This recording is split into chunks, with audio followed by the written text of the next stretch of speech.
He's out there still. If you're reading this right now, it is necessary that you get out of your house immediately. I don't know how or why this is happening, but as far as I'm concerned, it's not safe for anyone to be reading this inside right now. Get in your car, get to the nearest town or city, and read it there, because I don't know how much longer it is till that thing comes around for you or anyone else. I don't know what this creature is, what it wants, or how many of it exist. All I know is that it's driven to kill and will stop at nothing to make sure that it gets its job done. If you failed to follow these directions, at least lock your doors and windows, turn off the lights, stay somewhere safe, and make sure your presence is not known. Once you've done that, continue reading this, and I will explain what is happening to the best of my knowledge. One night, I was sitting at home, watching TV. It was a rough week, so I was glad that the weekend had finally came. I could sit around doing nothing and not really care about anything. Everything seemed normal, or so I thought. But while I was watching TV, I noticed something odd. Coming out of the forest in my backyard was a man. Well, I'm not sure I could exactly call it that. It was about 5 feet tall, pale white, completely naked, and had very long arms, and I mean very long arms. They were dragging behind him like dead weight, and the way he walked almost made it seem like they were a burden to him. His hands were dragging a very large object behind him that I could not see at the time. As he took each step, I noticed that he walked with a very lumbering motion. Each step seemed to drain the very life out of him. I almost wanted to help it. That is, until I saw its face. As it got closer to me, I saw where his eyes were meant to be. There was nothing but 2 glowing red dots resting in swollen sockets in his face. He had no nose, and he lacked lips as well. His mouth was stuck in a very wide grin, and his teeth were very large.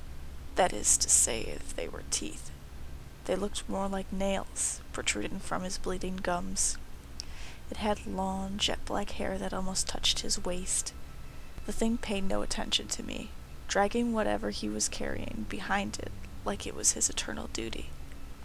I could hear his soft panting, and I saw fog coming from his mouth after each breath due to the fact that it was the middle of winter.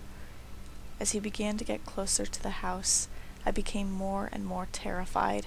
I quickly shut off my TV, turned out my lights, and hid in my bedroom upstairs. I looked out my window and continued to watch his actions. During this, the creature had now crossed my lawn backyard and made it to my house.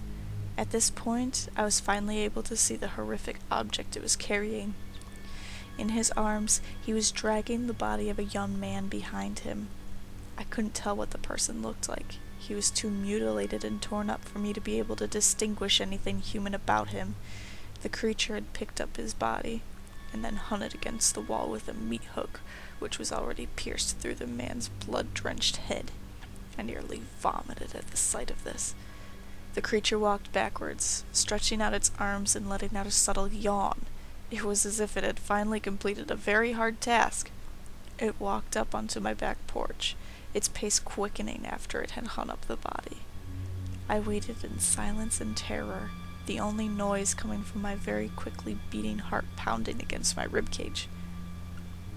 Then it looked up at me, and its smile widened. I jumped back in horror as it stepped closer to my back door. It reached out with its long arms and grabbed a hold of my doorknob. It slowly pushed open my back door and stepped inside. At this point, I was too stunned to do anything but lock my door and move to the corner of my room. I cowered under a blanket like a child and waited in fear. I knew that I was next. I heard it climbing up my staircase, making as little noise as possible. When it reached the top of my staircase, it stopped for a moment, as if contemplating how to mutilate me. Then it grabbed a hold of the doorknob and began to shake it violently. It kept shaking the doorknob, hoping to break in, but to no avail. I heard the creature walk down the stairs and head out my back door. I watched the creature as it slowly sulked back into the forest. I waited for a few minutes, in case it came back with some kind of axe to chop down my door. I must have waited in my room for half an hour before it finally decided it was safe. I quickly ran down the stairs and out of my house. I got into my car and drove out of there as fast as I could. Whatever that creature was, I didn't want to be around when it came back. I went to the nearest town and rented a hotel. I stayed there for the night, and I decided I would report the incident to the police in the morning. I wasn't sure they would believe me, but it was better than getting framed for a murder I didn't commit. The next day, I got up and drove to the police station to report the murders to the police. Right as I entered the station, however, I noticed everything seemed too calm. There were no missing person reports, no murder investigations taking place. It's as if the body I had seen last night had never existed. It might as well have been my imagination too, because when I returned home the body wasn't there. In fact, there was no trace that any of the last night's events had occurred. It was as if it was a dream. Yeah, that had to be it. It had to have been a dream. I probably just woke up frightened and ran out of my house in a panic. I kept telling myself these things, knowing in my heart that they were not true. That night, I locked myself in my room and turned off my lights as soon as it got dark outside. I wanted to make sure the thing had no idea of my presence. Though it was hard to go to sleep, I finally dozed off. Only for a short time, as I was awoken at around 1 a.m. to the sound of scratching. I sat up in my bed and looked out of my window, careful to stay hidden. To my horror, the creature was back, scratching against my wall. It was like it wanted my attention. When I looked at the wall and where it placed the bodies last night, I saw 12 more in their place. Each one was hanging in a different gruesome way. 2 people hung upside down from barbed wire around their ankles. Others were nailed to the wall. One man was hanging from his intestines, which had been very precisely removed from his body. I looked away from this terrible sight, waiting for the creature to put me against the wall with the rest of those people. It opened my back door and entered my house, this time quicker, as if it were more eager to add me to his collection. He climbed up the staircase and started shaking on my doorknob. He kept shaking it until it finally snapped and the door slid open. I watched the monster's silhouette silently creep through my door. It knelt down next to me. At this point, I was too stunned to do anything, and I just sat there, waiting for my fate. It placed its hands on my chin and lifted my head up so I was forced to look into its empty eye sockets. I felt its warm breath against my face, which smelled of blood, and then, to my surprise, it spoke. "Daddy.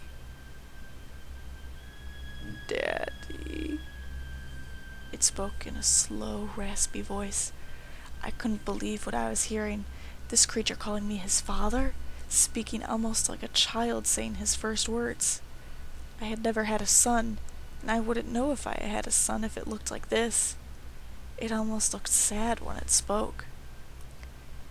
"Daddy, are you scared, Daddy? Why are you scared, Daddy?"